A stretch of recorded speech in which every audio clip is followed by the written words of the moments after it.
Hello student, logic विभाग में आपका स्वागत है। आज हम पढ़ने वाले हैं कक्षा 11वीं फिजिक्स का बहुत ही इंपॉर्टेंट टॉपिक जिसका नाम है चार्ज। ठीक है, जिसे हम लोग अंग्रेजी में स्पीड बोलते हैं। किसी भी वस्तु की जो स्पीड की बात करते हैं उसका एक सूत्र हम यहाँ पे लिख के रखे हुए हैं जिसका जो है चाल बराबर दूरी बटे समय। मैं आज आप लोगों को बताने वाला हूँ कि इस एक सूत्र की सहायता से आप इस चाल के बारे में बहुत सारी जानकारी, जैसे मैं आपको कम से कम 11-12 जानकारी आपको बता देने वाला हूँ इससे कि आप किस प्रकार से इन 12 जानकारियों को कैसे याद रख सकते हो और कैसे आप पेपर में लिख भी सकते हो। ठीक है, तो जैसे कि मैं आपको सबसे पहले आपको परिभाषाएं बताऊंगा। ठीक है, 3 परिभाषा बताऊंगा आपको। मैं आपको मात्रक बताऊंगा, एसआई मात्रक, सीजीएस मात्रक, एमकेएस मात्रक, एफपीएस मात्रक, ऐसे हम देखने वाले हैं। साथ ही साथ इसका विधि सूत्र, सदिश राशि है कि अदिश राशि, ये सब भी देखने वाले हैं हम लोग। और साथ ही देखेंगे कि चाल जो है वो उसकी प्रकृति कैसी होती है, वो धनात्मक, ऋणात्मक, शून्य क्या होता है। साथ ही साथ वो पथ पर निर्भर करती है कि नहीं करती, रास्ते पर निर्भर करती है कि नहीं करती, क्योंकि जब गति करते हैं जब चाल होती है तो रास्ते को तय करना पड़ता है, ये आप लोग जानते होंगे।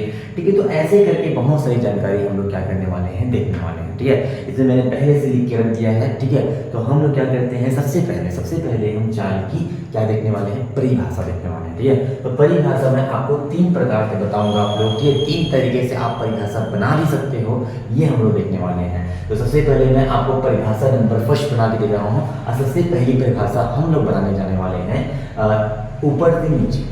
आपको क्या करना है, सबसे पहले ध्यान रखना। ठीक है, सबसे पहले चाल का परिभाषा अगर आपको बनाना है तो राइट साइड में लेना बराबर में। ठीक है, और राइट साइड में सबसे पहले ऊपर का नाम लेना, ये ऊपर नीचे आने वाले हैं, ऊपर का नाम लेना, फिर नीचे का नाम लेना, फिर लास्ट में अनुपात ऐसे करके बोलना है और उसको चाल करते हैं, ऐसे करके बोलना है। जैसे कि मैं बोलता हूँ, देखो किसी वस्तु द्वारा चली गई दूरी, वस्तु चलती है दूरी को, इसलिए मैं किसी वस्तु द्वारा चली गई दूरी और करके नीचे आना है, और उसके द्वारा लिया गया समय के अनुपात को उस वस्तु की चाल कहते हैं। एक बार फिर से, किसी वस्तु द्वारा चली गई दूरी, ठीक ऊपर हो गया, और उसके द्वारा लिया गया समय के अनुपात को उस वस्तु की चाल कहते हैं। मैंने यहाँ पे लिखा हुआ है किसी वस्तु द्वारा चली गई दूरी, ऊपर हो गया, और उसके द्वारा लिया गया समय नीचे हो गया, के अनुपात ऐसे करके जोड़ना है तो उस वस्तु की चाल कहते हैं, उस वस्तु की चाल कहते हैं, ऐसे करते हैं। ठीक है, ये आप लिख सकते हो, राइट डाउन कर सकते हो। अब हम जाते हैं दूसरी परिभाषा की तरफ। दूसरा परिभाषा आप बना सकते हो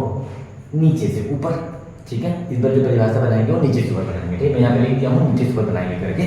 तो नीचे से कैसे बोलना है सर, तो नीचे से बोलने के लिए आपको इकाई या एकांक शब्द का यूज करना है नीचे वाले के लिए। तो जैसे कि इकाई या एकांक समय में बोलना है।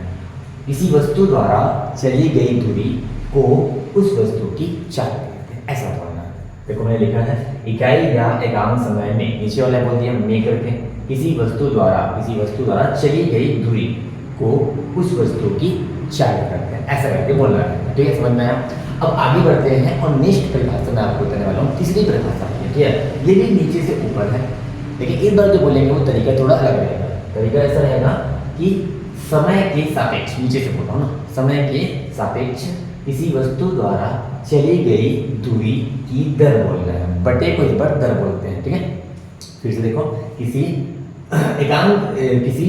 समय के सापेक्ष किसी वस्तु द्वारा चली गई दूरी के दर को उस वस्तु की चाल कहते हैं। मैंने यहाँ पे राइट डाउन किया हुआ है, समय के सापेक्ष नीचे को बोल दिया, किसी वस्तु द्वारा चली गई दूरी ऊपर को बोल दिया, की दर बटे को बोल दिया को उस वस्तु की चाल, ऐसा करके बोलना रहेगा। ठीक है, अब मैं आपको 3 परिभाषा तो बता चुका हूँ, ये 3 परिभाषा आप राइट डाउन कर सकते हैं। ठीक है, चाहे तो स्क्रीनशॉट ले सकते हैं।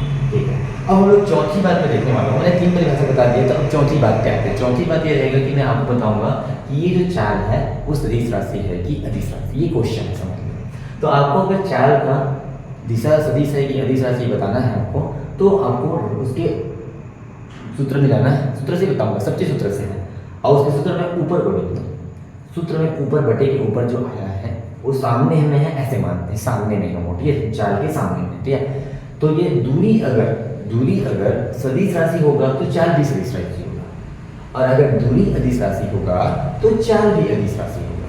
तो हम चलो सोचते हैं कि दूरी क्या थी। देखो, दूरी के बारे में मैं बता देता हूँ आपको, एक बात तो याद रखना है कि चलो दूरी जो है वो अदिश राशि है। ठीक है, अगर दूरी अदिश राशि है तो सर चाल भी क्या होगा, अदिश राशि ही होगा। ये इसका टेक्निक है। जब भी कभी भी आपका सिचुएशन ऐसा हो कि आपको बराबर में बटे में कोई सूत्र दिया हो, तो याद रखना ऊपर वाला जो राशि होगा, अदिश राशि है तो अदिश राशि होगा, सदिश राशि होगा सदिश राशि। अभी के लिए तो दूरी अदिश राशि है, इसलिए 4 भी क्या हुआ, अदिश राशि होती है। ठीक है, मैंने लिख दिया है। अब हम लोग चलते हैं इनकी मात्रकों की तरफ। ठीक है, मात्रक की जब बात करूँ मैं चाल का मात्रक भाई, तो हम लोग मात्रक की जैसी बात आती है तो अपने मात्रक में एसआई मात्रक, सीजीएस मात्रक, एफपीएस मात्रक और एनकेएस मात्रक होता है। ठीक है, तो मैं इसके हिसाब से आपको बताने जा रहा हूँ। ठीक है, तो आपको अगर मात्रक बनाने हैं, जैसे एसआई मात्रक बनाना चाहता हूँ, चाल का एसआई मात्रक, तो मैं सबसे पहले क्या करूँगा, सूत्र में जाऊँगा सिर्फ, और सूत्र में जा करके मैं क्या करूँगा, बराबर में देखूंगा और ऊपर और नीचे दोनों का एसआई मात्रक अगर मैं लिख दूंगा तो बन जाने वाला है। लेकिन एक बात ध्यान रखना, यहाँ जो बटा है उसको मैं ऑब्लिक लिखने वाला हूँ, ऑब्लिक में। ठीक है, ऐसे प्रति बोलते हैं उसको। ठीक है, पढ़ने के लिए तो देखो मैंने क्या किया, दूरी का एसआई मात्रक मीटर होता है, समय का एसआई मात्रक सेकंड होता है, तो मीटर और बटे में ले लोगे प्रति सेकंड, तो बोला जाएगा मीटर प्रति सेकंड। ठीक है, सिंपल।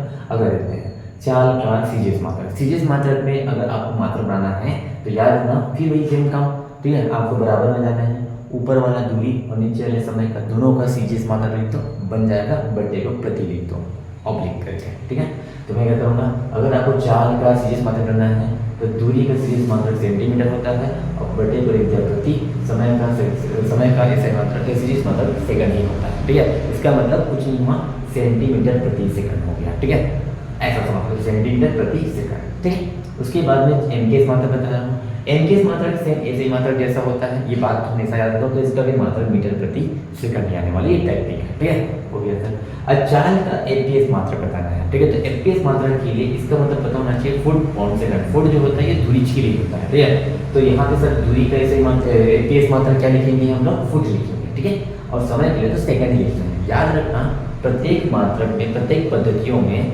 समय का जो मात्रक होता है वो सेकंड ही रहता है। तो मैंने कुछ नहीं किया, दूरी के लिए फुट लिख दिया और प्रति सेकंड लिख दिया, ये बन गया आपका एफपीएस मात्रक चाल का। ठीक है, अब मैं आपको चाल का विनिष्ट बताना चाह रहा हूँ, जो कि 9th नंबर पे मैंने 8 बातें बता दी आपको। ठीक है, अब मैं 9th बात बता रहा हूँ जो कि है इसका विनिष्ट सूत्र। विनिष्ट सूत्र के लिए सबसे पहले आपको रूल ये पता होना चाहिए, विनिष्ट सूत्र के लिए एम एन टी और घात में एबीसी का मतलब ये हुआ कि वो विमाएं हो, वो घात कोई भी आ सकता है। ठीक है, लेकिन एन मीन्स क्या होता है, द्रव्यमान होता है, मास। एल मीन्स होता है लेंथ, लेंथ मतलब लंबाई होता है, लेंथ लंबाई। ठीक है, टी मीन्स टाइम होता है, इसका मतलब समय होता है। यानी कि इन तीनों की चीज़ के फॉर्मेट में हम लोग क्या करते हैं, 11th में विनिष्ट सूत्रों को लिखते हैं। जैसे कि अगर मेरे को चाल का विनिष्ट सूत्र बनाना है तो फिर सूत्र में जाऊँगा, सूत्र में मेरे को भाई राइट में लिखना है, दूरी और समय का अगर मैं विनिष्ट सूत्र लिख देता हूँ तो ये चाल का विनिष्ट सूत्र बन जाएगा। जैसे कि देखो दूरी का विनिष्ट सूत्र होता है, दूरी एक लंबाई ही होती है, तो एल यूज कर दूंगा, तो एल लिखा है तो बटे के ऊपर है वो, और समय के लिए टी लिख देना है ब्रैकेट लगाते हुए। ठीक है, हो गया। लेकिन अभी हुआ नहीं है ना यार, इतना जो लिख दिया है इसको सॉल्व करना है, क्योंकि फॉर्मेट ये है कि एम एल टी के फॉर्म में आना चाहिए, बटे में नहीं आना चाहिए। तो इसको बटे को ऊपर भी ले जाएंगे और साथ में एम भी लगाएंगे। एम तो है ही नहीं, तो हम लोग क्या कर सकते हैं, एम की घात 0 लिख सकते हैं पहले, फिर एल तो है ऊपर में, और टी जो है ऊपर जा करके से घात 1 है, यहाँ पे दिख रहा होगा आप लोगों को, वो -1 हो जाएगा। ठीक है, इस प्रकार से एम नॉट या फिर एम 0 ए टी -1 ब्रैकेट बंद, ऐसा करके हम इसका विनिष्ट सूत्र बना सकते हैं। चाहो तो आप एम नहीं आ रहा है तो आप एम को हटा दो, एल टी -1 लगा दो, अब बड़ा ब्रैकेट लिख दो। ठीक, पढ़ती भी ऐसी है। ठीक है, इस प्रकार से आप लोगों ने 9 बातें देख ली हैं। अब मैं आपको दो बहुत इंपॉर्टेंट बात बता रहा हूँ, जो कि मैं सूत्र से ही बताने वाला हूँ। सूत्र से ये है कि आपको चाल की प्रकृति बतानी है कि वो धनात्मक ऋणात्मक या शून्य क्या होता है। तो आपको दूरी के बारे में देखना है, सामने वाला उसका भाई है, उसी के बलबूते हम लोग उसे पता लगाएंगे कि चाल किस प्रकार का प्रकृति रखता है। ठीक है, जैसे दूरी जो है, आप जानते हो दूरी आपने देख लिया होगा कि दूरी हमेशा धनात्मक लेते हैं, कभी ऐसा नहीं बोलते कि ऋणात्मक दूरी हो गया करके। ठीक है, क्योंकि अगर 5 मीटर चलते हो तो 5 मीटर बोलते हैं, +5 है ना, -5 नहीं होता। इसका मतलब दूरी हमेशा धनात्मक होती है, और दूरी अगर धनात्मक होती है तो चाल भी क्या होगा, धनात्मक होगा। देखो मैंने लिख दिया है साइन को। ठीक है, तो चाल भी क्या हो जाएगा, धनात्मक हो जाएगा। ठीक है, अब एक और बात, सबसे लास्ट बात, ठीक है, दूरी के बारे में एक और बात आपको याद रखनी है, ताकि आपको चाल के बारे में एक और बात पता चले। दूरी जो है, जब भी आप दूरी नापते हो, जैसे कि आप एक जगह दूसरी जगह जा रहे हो, जाने के रास्ते कई हैं, एक कभी लॉन्ग कट है, एक शॉर्ट कट है, एक और कहीं से जा सकते हो आप, बस के माध्यम से, एरोप्लेन के माध्यम से जा सकते हो। ठीक है, तो आपने देखना कि आप जो दूरी चलते हो ना, उसको आप नापते हो, और नापते हो तो जैसा रास्ता चले होते हो वैसे ही नापते हो। ठीक है, रास्ते के ऊपर डिपेंड करता है, अगर वो रास्ता मुड़ाव है, ज़्यादा लंबा है तो तो उतना दूरी बोलोगे ना, ऐसा नहीं बोलोगे ना कि मैं कम चलाऊँ करके, आप बोलोगे ज़्यादा दूरी चलाऊँ। इसका मतलब दूरी नाप रहे हो तो आप रास्ते को पकड़ रहे हो, यानी रास्ते के हिसाब से आपको नापना है ना। जैसे कि आप टेप पकड़ोगे भी तो रास्ता को लेकर के आपको नापना पड़ेगा। इसका मतलब दूरी जो है वो पथ पर, पथ मतलब रास्ते पर क्या करती है, निर्भर करती है। तो सेम अगर दूरी जो है चाल पथ पर निर्भर करती है तो चाल भी क्या होगा, चाल भी जो है वो पथ पर निर्भर करती, पथ पर निर्भर करती होगी। ठीक है, तो इस प्रकार से हम लोगों ने क्या समझा, हम लोगों ने देखा जाए तो 9 बार, 10 बार और 11 बार पथ पर निर्भर जो बात बोला वो 11 बात था। तो इस प्रकार से 11-12 बातें हम लोग याद कर सकते हैं। अब लास्ट में जाते जाते मैं आपको एक लास्ट बात ये बताऊंगा कि हम लोग चाल का कोई एग्जाम्पल भी आपको दे देना है। तो चाल का एग्जाम्पल जैसे कि बोल सकते हो प्रकाश की चाल, ठीक है, सूर्य से प्रकाश आ रही है उसकी चाल, या फिर कोई लाइट का भी प्रकाश की चाल हो सकती है, वो भी एक सीधी रेखा में आती है। ठीक है, और हम लोग बोल सकते हैं घोड़े की चाल। ठीक है, तो इस प्रकार से किसी कार की चाल, किसी ट्रेन की चाल, कई चालें हो सकती हैं। ठीक है, चाल का मतलब गति होता है, अब गति को बता दो काफ़ी है उतना। लेकिन एक बात याद रखना कि ये जो चाल है ये परिभाषित है केवल केवल एक इमी गति के लिए।